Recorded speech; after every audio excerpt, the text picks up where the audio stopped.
As Reverend Saraswati mentioned, we are right in the time of celebrating Paramahansa Yogananda's arrival in America.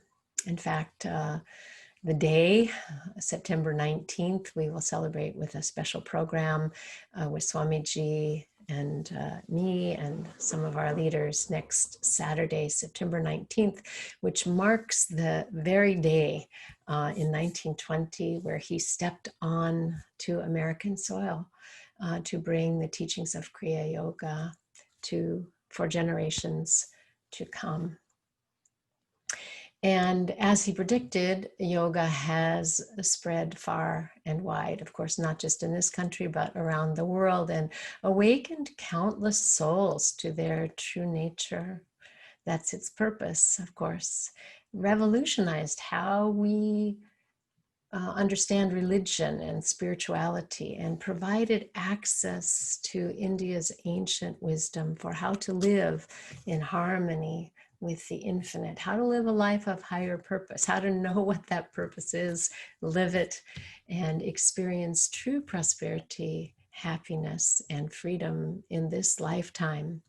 In his book, The Autobiography of a Yogi, it's time to be reading that book. First time for you, read it now. Those who have read it again. And also I want to recommend Phil Goldberg's book, Life of Yogananda. That will really give you a sense of what his journey was like here in America at that time that we're now celebrating. But in his Yogananda's seminal book, The Autobiography of a Yogi, we get a glimpse of his deep soul yearning to know the truth and his desire to know God, to realize God, and to fulfill his divine purpose in this lifetime. And along with that yearning, we see his absolutely fierce determination, his faith, his courage, his visionary capacity, his strong will, and his receptivity to divine will. In fact, his insistence upon having divine guidance. His sense of higher purpose, supported by all those inner qualities and the presence of grace, blossomed into a divine life that truly went on to transform the lives of millions of people worldwide. By the time that Paramahansaji was 25 years old, he had founded and was running a thriving school based on yoga principles for harmony of body, mind, and spirit. This was a school to prepare students for a fulfilling life, not just to prepare them for successful employment. So just think about this. So whether it was starting a school without any formal training on how to do that, or any funding, or whether it was answering the call to take the teachings of Kriya Yoga to a foreign land, he was absolutely undeterred by obstacles, whether those obstacles were global. So let's sort of move our lens back in history in that period of time around 1920 and just before that, the years just before that, it was the time of the First World War. And it was a time of a terrible global pandemic, misnamed as the Spanish flu, as well as a time of great political unrest in his own country, the upheaval in India against British colonialism.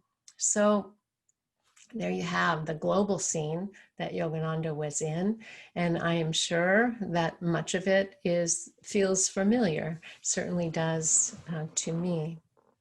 And on a personal level, when Yogananda is at his school that he founded, he has a vision.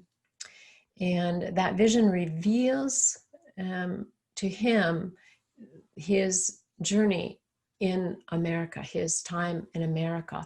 And when he has that vision, that very afternoon, he picks up to respond to that vision, and he leaves the school that afternoon in order to actualize this inspiration that has come to him. Now, there's just a few problems. We have the global problems, but then we have the personal problems that are the obstacles right there in front of him in terms of fulfilling this vision of his journey to America.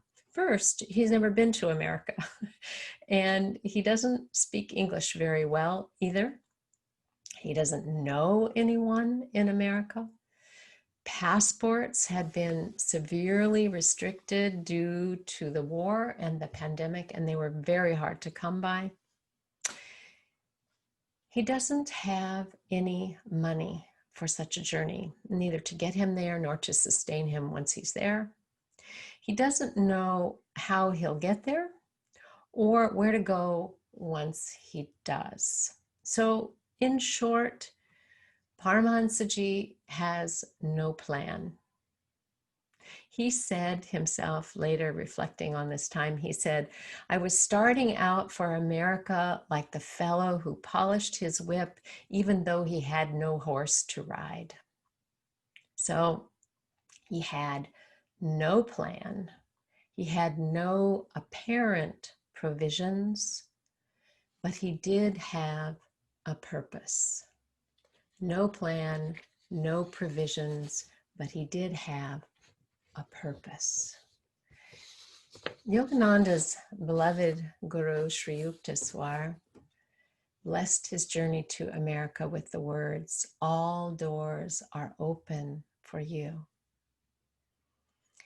So I'd like you just to hear those words in your heart and in your mind and sort of breathe them into your being. All doors are open for you. In a matter of days, through an outpouring of divine grace, Yogananda had a passport. He had an invitation to speak at an interreligious congress in Boston. He had a ticket for a first-class cabin on the first passenger ship to sail from India to America since the start of the war, a ship that had been absolutely fully booked with not a cabin available. He got a ticket. He had the finances to make the journey. He had the blessings of his guru, and he had an affirmation of his purpose from the great timeless yogi Mahavatar Babaji. There are many lessons and inspirations that we can receive from the life of a great soul like Paramahansa Yogananda that can help us right now. So today I want to begin by holding up this light about his very clear sense of divine purpose for his life. That clear sense of divine purpose is what shines through like a mighty sword and cuts through every obstacle that would stand in his way. So we can ask ourselves, well, what can we learn from this? Let's consider. Let me ask you, what are the obstacles that we face globally today? Globally, nationally. What are the obstacles that you are facing personally? What are the challenges that are right there in front of you? If you're like me, you can answer those questions pretty quickly because they're right there. They're right there in front of you. Global challenge, national challenge, personal challenge. Then the question is, what will carry us through those obstacles? What will carry us through those obstacles? Not just get us through, but what will carry us, what will help us rise, and what will lift us beyond these difficulties.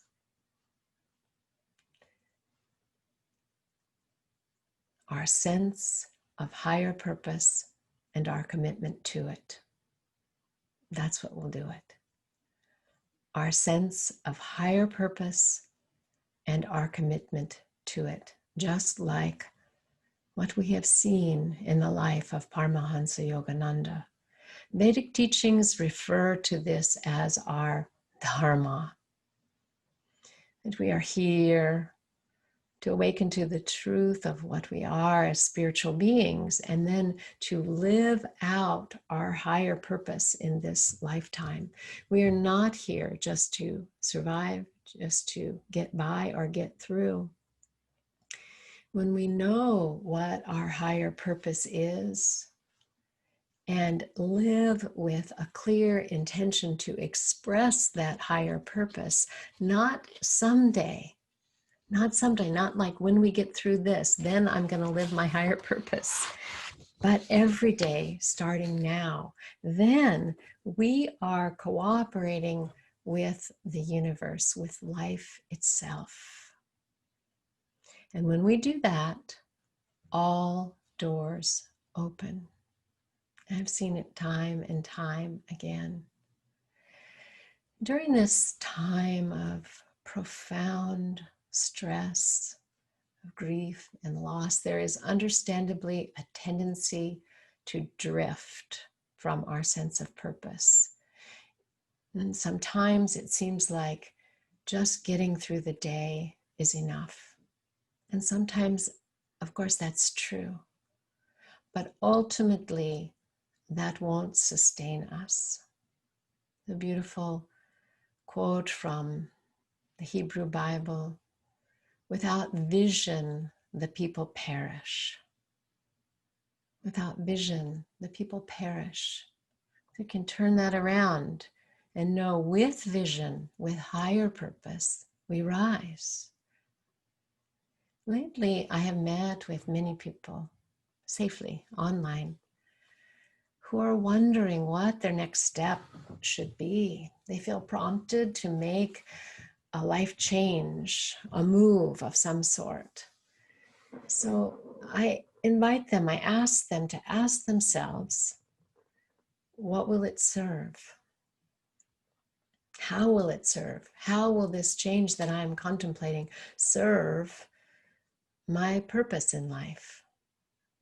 How will it support my Dharma, my higher purpose? Yogananda ji was fierce with divine purpose, absolutely fierce with purpose. Again and again, we can see that nothing could stop him from fulfilling that purpose. So here's the takeaway from satsang today. Don't drift. Don't drift. Chart your course in harmony with your higher purpose and do it now. Live each day intentionally in ways that support your vision of your purposeful life. Don't wait. It's a beautiful teaching from the Mahabharata that says, true discipline is adherence to one's Dharma. True discipline is adherence to one's Dharma, and true restraint is the reining in of one's mind. Both things that we need right now. True discipline is adherence to one's Dharma, and true restraint is the reining in of one's mind. Forbearance is patience during conflict and tolerance of the opposites, and shame is the giving up of our duty or our Dharma. So regardless of conditions, we always have what we truly need to live with higher purpose and fulfill our potentials. Regardless of conditions, we always have what we truly need to fulfill our purpose and to live in the highest way, because what we need is within us.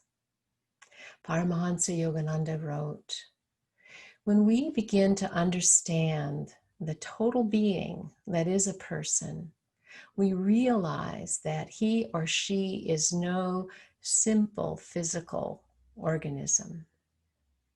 Within us are many powers whose potential we employ in greater or lesser degree in accommodating ourselves to the conditions of this world. Within us are many powers whose potential we employ in greater or lesser degree in accommodating ourselves to the conditions of this world. Our potential is vastly greater than the average person thinks. Let us look to the light that shines from the life of Paramahansa Yogananda, and especially let that light bring clear direction, support, comfort, guidance to us at this time. Om Shanti, Shanti, Shanti. Peace. Swamiji.